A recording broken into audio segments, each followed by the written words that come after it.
Hey everyone, welcome to another episode of Beck's Backyard Barbecue. Today it is a beautiful spring day here, 70 some degrees, and it is a perfect day to cook one of my favorite cuts of meat, the pork spare rib. So come along with us on this adventure. If you haven't already, take time to hit subscribe, turn on your notifications, that way you can stay up to date with our latest content, and I'll take you through this process that we're going to use on these ribs. All right. I'm going to get some gloves on here and we will get started. So this is the pork spare rib. Just a little background on this cut of meat. Many of you have probably heard of baby back ribs, and you've heard of Kansas City or St. Louis style cut ribs. So there's only two cuts of ribs on a pig. There's the spare rib and the baby back. And the baby back, this is the belly of the pig. Actually, right down here is some of the sternum or breastbone. The baby back rib sits directly above this underneath of the loin. And then you have the spare ribs down below. The St. Louis cut of the rib is this section right here. They trim this up a little bit. They remove some of the sternum and the bottom belly meat, and they clean them up a little bit more. So what I'm going to do today is typically I will buy spare ribs rather than St. Louis cut ribs because they are just a little bit cheaper. And then what I do is I trim them into a St. Louis style cut rib. We also cook these quite a bit in competition. And so that's kind of the cut and the trim I'm going to show you today. I'm going to remove some of this end meat off the end. That'll burn. It don't look terribly presentable.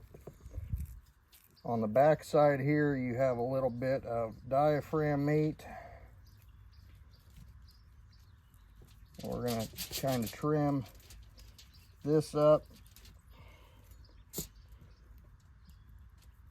Remove that. I'm going to flip back to the front side.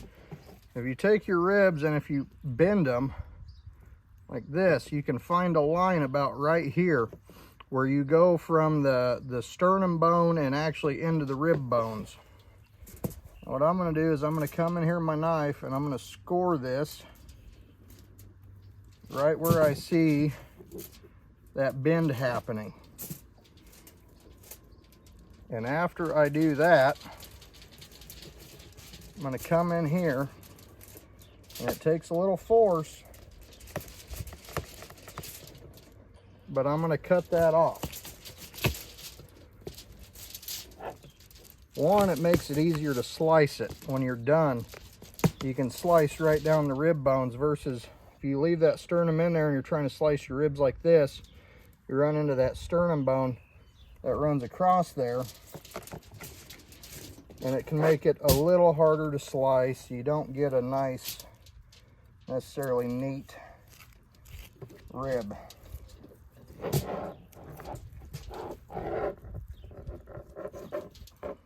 The other thing is, if you're cooking these in competition, you want to have a nice even presentation in your box. So this meat here, don't throw it away. There's a lot of good flavorful pork here. What I like to do with this is just kind of season up the same way, slow cook it, have some rib tips. Still a very good cut of meat. Now I'm going to come in here. We do have just a little bit of excess fat on this back side. I want to try to remove that, clean it up, just make it look nice and neat. The last thing I'm going to do is I'm going to get underneath of here, and I do like to remove the membrane from my ribs. Some people, it's one of the greatest arguments of cooking ribs, I guess, is membrane on, membrane off. To me, it's entirely personal preference. My preference is I do prefer to remove it. Some people prefer to leave it on, but I prefer to remove it. On spare ribs, it can be a little trickier to remove the membrane than baby backs. Baby back ribs, the membrane comes off fairly easily without much work. It doesn't seem to be as secured on the back side of the rib as what it is on a spare rib. Everything you can do too is grab a paper towel. You pry the corner of it up with a paper towel, and then you can yank it off. Also, fish skinning pliers are another good tool for removing membranes off of ribs. You can get a hold of it with a fish skinner and pry it off.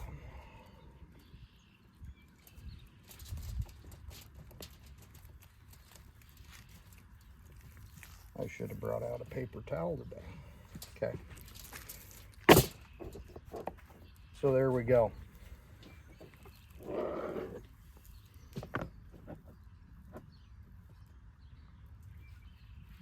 So you can see here, this is what we started with, the spare rib. This is what we ended up with once we've trimmed it down, removed the sternum bone. Membrane is off the back.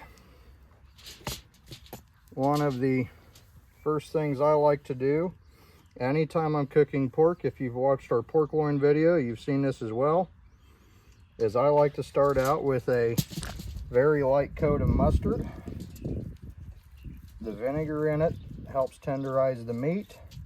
It also gives us a good base for our rub to stick to.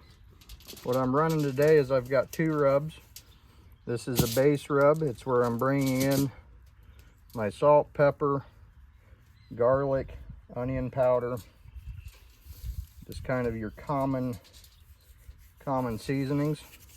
My second one I'm running, you'll see here, we're bringing in brown sugar, we're bringing in some paprika, some smoked paprika, a little bit of cayenne pepper, and this is what's really going to bolster the flavor profile of these ribs. It's also what's going to help us give us that nice mahogany color that everyone likes to see on ribs. When you open up a package of ribs, or when you go through and you get done with them, you see these beautiful mahogany ribs. That paprika is what's going to do it for us. So I like to start out on the back side of my rib, and then I come around to the front side of my rib. Do the same thing, just a real light coat of mustard. You're not trying to slather it in mustard. We're going to sling on some of our base rub here again. That garlic, onion, salt, pepper blend that we have, just to set some of those base flavors. And then we're going to come back here and we're going to top it off with our paprika brown sugar blend.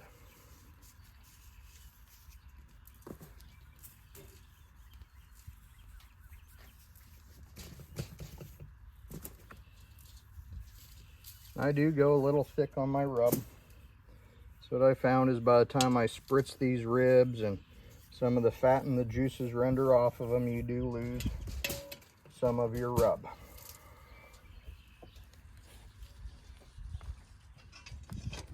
And in the pit we go. So we're going to try to run the pit about 250, 275 degrees.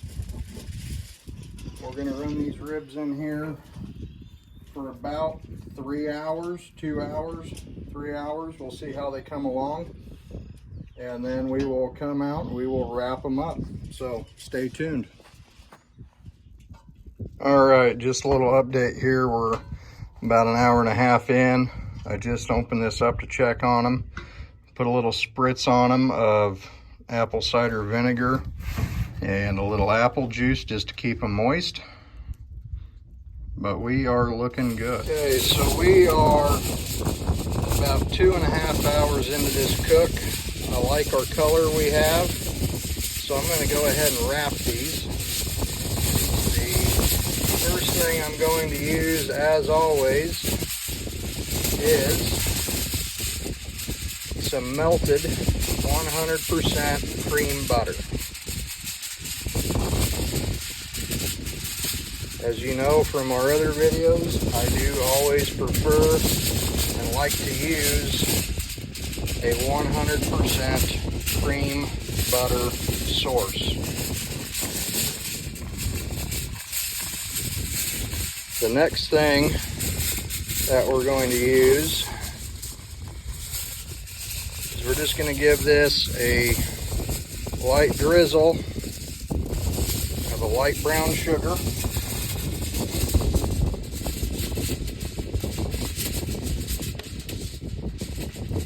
And then we're going to come back in with a sprinkle of dry rub.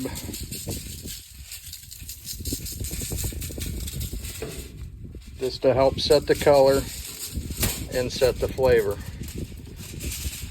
Again, I always like to start on the bottom side, and then I work my way to the top to the presentation side.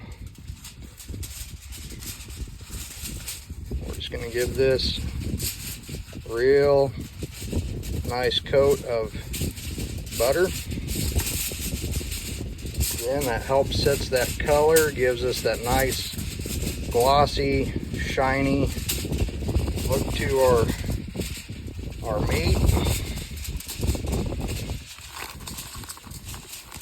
We're going to come back in. I don't use a lot of brown sugar. I don't want to get them overly sweet. I just want the sugar to complement our other flavors. We've got our acids in there from our vinegar. We've got our heat in there from our cayenne and red pepper and our dry rub. We've got a nice creamy flavor coming in from the butter.